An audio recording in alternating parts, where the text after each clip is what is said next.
शंख और चंद्रमा की सी कांति के अत्यंत सुंदर शरीर वाले, व्याघ्र चर्म के वस्त्र वाले, ताल के समान अथवा काले रंग के भयानक सर्पों का भूषण धारण करने वाले, गंगा और चंद्रमा के प्रेमी काशीपति, कलयुग के पाप समूह का नाश करने वाले, कल्याण के कल्प वृक्ष, गुणों के निधान और कामदेव को भस्म करने वाले पार्वती पति वंदनीय श्री शंकर जी को मैं नमस्कार करता हूँ, जो सत्य पुरुषों को अत्यंत दुर्लभ कैवल्य मुक्ति तक दे डालते हैं और जो दुष्टों को दंड देने वाले हैं। वे कल्याणकारी श्री शंभु मेरे कल्याण का विस्तार करें।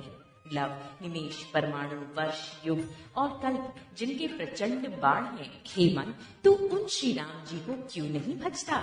समुद्र के वचन सुनकर प्रभु श्री राम जी ने मंत्रियों को बुलाकर ऐसा कहा, अब विलंब इसलिए हो रहा है, सेतु पुल तैयार करो जिसमें सेना उतरे। जाम्बान ने हाथ जोड़कर कहा, हे सूर्य कुल के ध्वजा स्वरूप कीर्ति को बढ़ाने वाले श्री राम जी, सुनिए। हे नाथ, सबसे बड़ा सेतु तो आपका नाम ही है, जिस पर चढ़कर, जिसका विश्राम लेकर मनुष्य संसार रूपी समुद्र से पार हो जाते हैं। फिर ये छोटा सा समुद्र पार करने में कितनी देर लगेगी? ऐसा सुनकर फिर पवन कुमार श्री हनुमान जी ने कहा, प्रभु का प्रताप भारी बड़वानल समुद्र की आग के समान है। इसने पहले समुद्र के जल को सोख लिया था, परंतु आपके शत्रुओं की स्त्रियों के आंसुओं की धारा से ये फिर भर गया और उसी से धारा भी हो गया। हनुमान जी, ये अत्युक्ति अलंकार रूप युक्ति सुनकर वानर श्री रघुनाथ जी की ओर देखकर हर्षित हो गए। जाम्बान ने नल नील दोनों भाइयों को बुलाकर उन्हें सारी कथा कह सुनाई और कहा, मन में श्री राम जी के प्रताप को स्मरण करके सेतु तैयार करो। राम प्रताप से कुछ भी परिश्रम नहीं होगा। फिर वानरों के समूह को बुला लिया और कहा, आप सब लोग मेरी कुछ विनती सुनिए। अपने हृदय में श्री राम जी के चरण कमलों को धारण कर लीजिए और सब भालू और वानर एक खेल कीजिए। विकट वानरों के समूह आप दौड़ जाइए और वृक्षों तथा पर्वतों के समूहों को उखाड़ लाइए। ये सुनकर वानर और भालू हुंकार करके और श्री रघुनाथ जी के प्रताप समूहों की अथवा प्रताप के पुंज श्री राम जी की जय पुकारते हुए चले। बहुत ऊंचे ऊंचे पर्वतों और वृक्षों को खेल की तरह ही उखाड़ कर उठा लेते हैं और ला लाकर नल नील को देते हैं। वे अच्छी तरह गढ़कर सुंदर सेतु बनाते हैं।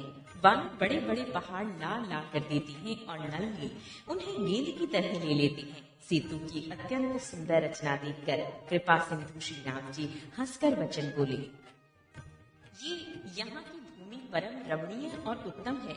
इसकी असली महिमा वर्णन नहीं की जा सकती। मैं यहाँ शिव जी की स्थापना करूंगा। मेरे हृदय में ये महान संकल्प है। श्री राम जी के वचन सुनकर वानरराज सुग्रीव ने बहुत से दूत भेजे, जो सब श्रेष्ठ मुनियों को बुलाकर ले आए। शिवलिंग की स्थापना करके विधि पूर्वक उसका पूजन किया। फिर भगवान बोले, शिव जी के समान मुझको दूसरा कोई प्रिय नहीं है। जो शिव से द्रोह रखता है और मेरा भक्त कहलाता है, वो मनुष्य स्वप्न में भी मुझे नहीं पाता। शंकर जी से विमुख होकर विरोध करके जो मेरी भक्ति चाहता है, वो नरकगामी, मूर्ख और अल्प बुद्धि है। जिनको शंकर जी प्रिय हैं, परंतु जो मेरे द्रोही हैं एवं जो शिव जी के द्रोही हैं और मेरे दास बनना चाहते हैं, वे मनुष्य कल्प भर घोर नरक में निवास करते हैं। जो मनुष्य मेरे स्थापित किए हुए इन रामेश्वर जी का दर्शन करेंगे, वे शरीर छोड़कर मेरे लोक को जाएंगे और जो गंगा जल लाकर इन पर चढ़ावेगा, वो मनुष्य सायुज्य मुक्ति पावेगा, अर्थात मेरे साथ एक हो जाएगा। जो जल छोड़कर और निष्काम होकर श्री रामेश्वर जी की सेवा करेंगे, उन्हें शंकर जी मेरी भक्ति देंगे और जो मेरे बनाए सेतु का दर्शन करेगा, वो बिना ही परिश्रम संसार रूपी समुद्र से तर जाएगा। श्री राम जी के वचन सबके मन को अच्छे लगे। तदनंतर वे श्रेष्ठ मुनि अपने अपने आश्रमों को लौट आए। शिव जी कहते हैं, हे पार्वती, श्री रघुनाथ जी की ये रीति है कि वे शरणागत पर सदा प्रीति करते हैं। चतुर्नल और नील ने सेतु बांधा। श्री राम जी की कृपा से उनका ये उज्जवल यश सर्वत्र फैल गया। जो पत्थर आप डूबते हैं और दूसरों को डुबा देते हैं, वे ही जहाज के समान स्वयं तैरने वाले और दूसरों को पार ले जाने वाले हो गए। ये न तो समुद्र की महिमा वर्णन की गई है, न पत्थरों का गुण है और न वानरों की ही कोई करामात है। श्री रघुवीर के प्रताप से पत्थर भी समुद्र पर तैर गए। ऐसे श्री राम जी को छोड़कर जो किसी दूसरे स्वामी को जाकर भजते हैं, वे निश्चय ही मंद बुद्धि हैं। नील ने सेतु बांधकर उसे बहुत मजबूत बनाया। देखने पर वो कृपा निधान श्री राम जी के मन को बहुत ही अच्छा लगा। सेना चली जिसका कुछ वर्णन नहीं हो सकता। योद्धा वानरों के समुदाय गरज रहे हैं। कृपालु श्री रघुनाथ जी सेतु बंद के तट पर चढ़कर समुद्र का विस्तार देखने लगे। करुणाकंद करुणा के मूल प्रभु के दर्शन के लिए सब जलचरों के समूह प्रकट हो गए। जल के ऊपर निकल आए। बहुत तरह के मगर, नाग, घड़ियाल, मच्छ और सर्प थे, जिनके 100 योजन के बहुत बड़े विशाल शरीर थे। कुछ ऐसे भी जंतु थे जो उनको भी खा जाएं। किसी किसी के डर से तो वे भी डर रहे थे। वे सब वैर विरोध भूलकर प्रभु के दर्शन कर रहे हैं। हटाने से भी नहीं हटते। सबके मन हर्षित हैं। सब सुखी हो गए। उनकी आड़ के कारण जल नहीं दिखाई पड़ता। वे सब भगवान का रूप देखकर आनंद और प्रेम में मग्न हो गए। प्रभु श्री रामचंद्र जी की आज्ञा पाकर सेना चली। वानर सेना की विपुलता, अत्यधिक संख्या को कौन कह सकता है। सेतु बंध पर बड़ी भीड़ हो गई।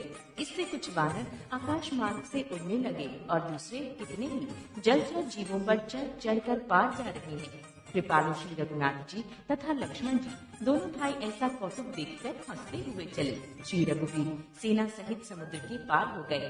वानरों और उनके सेनापतियों की भीड़ कहीं नहीं जा सकती।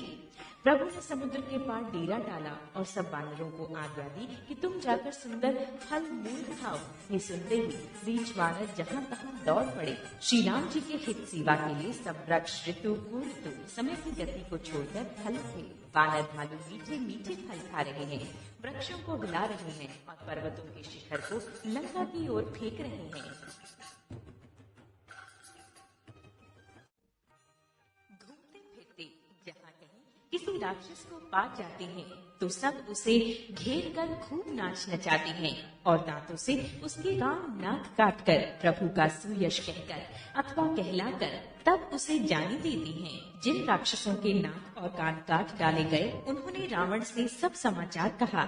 समुद्र पर सेतु का बांधा जाना कानों से सुनते ही रावण घबराकर 10 मुखों से बोल उठा, वन निधि, नीर निधि, जलधि, सिंधु, बारिश, तोय निधि, कंपति, उदधि, पयोधि, नशीब को क्या सचमुच ही बांध लिया। फिर अपनी व्याकुलता को समझकर ऊपर से हंसता हुआ भय को भुलाकर रावण महल को गया। जब मंदोदरी ने सुना कि प्रभु श्री राम जी आए हैं और उन्होंने खेल में ही समुद्र को बंधवा लिया है, तब वे हाथ पकड़कर पति को अपने महल में लाकर परम मनोहर वाणी बोली। चरणों में सिर नवाकर उसने अपना आंचल पसारा और कहा, हे प्रियतम, क्रोध त्याग कर मेरा वचन सुनिए। हे नाथ, वैर उसी के साथ करना चाहिए जिससे बुद्धि और बल के द्वारा जीत सके। आप में और श्री रघुनाथ जी में निश्चय ही कैसा अंतर है जैसा जुगनू और सूर्य में। जिन्होंने विष्णु रूप से अत्यंत बलवान मधु और कैटव दैत्य मारे और 12 और नरसिंह रूप से महान शूरवीर दिति के पुत्रों हिरण्यवाक्ष और हिरण्यकशिपु का संहार किया। जिन्होंने वामन रूप से बलि को बांधा और परशुराम रूप से सहस्त्र बाहु को मारा, वे ही भगवान पृथ्वी का भार हरण करने के लिए राम रूप में अवतीर्ण प्रकट हुए हैं। हे नाथ, उनका विरोध न कीजिए जिनके हाथ में काल, कर और जीव सभी हैं। श्री राम जी के चरण कमलों में सिर नवाकर उनकी शरण में जाकर उनको जानकी जी सौंप दीजिए और आप पुत्र को राज्य देकर वन में जाकर श्री रघुनाथ जी का भजन कीजिए। हे नाथ, श्री रघुनाथ जी तो दीनों पर दया करने वाले हैं। सम्मुख शरण जाने पर तो बाघ भी नहीं खाता। आपको जो कुछ करना चाहिए था वो सब आप कर चुके। आपने देवता, राक्षस तथा चर अचर सभी को जीत लिया। हे दशमुख, संत जन ऐसी नीति कहते हैं कि चौथेपन बुढ़ापे में राजा को वन में चले जाना चाहिए। हे स्वामी, वहाँ वन में आप उनका भजन कीजिए जो सृष्टि के रचने वाले, पालने वाले और संहार करने वाले हैं। हे नाथ, आप विषयों की सारी ममता छोड़कर उन्हीं शरणागत पर प्रेम करने वाले भगवान का भजन कीजिए जिनके लिए श्रेष्ठ मुनि साधन करते हैं और राजा राज्य छोड़कर वैरागी हो जाते हैं। वही कौशलाधीश श्री रघुनाथ जी आप पर दया करने आए हैं। हे प्रियतम, यदि आप मेरी सीख मान लेंगे तो आपका अत्यंत पवित्र और सुंदर यश तीनों लोकों में फैल जाएगा। ऐसा कहकर नेत्रों में करुणा का जल भरकर और पति के चरण पकड़कर कांपते हुए शरीर से मंदोदरी ने कहा, हे नाथ, श्री रघुनाथ जी का भजन कीजिए जिससे मेरा सुहाग अचल हो जाए।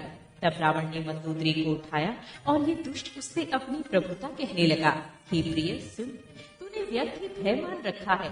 बता दो, जगत में मेरे समान योद्धा है कौन?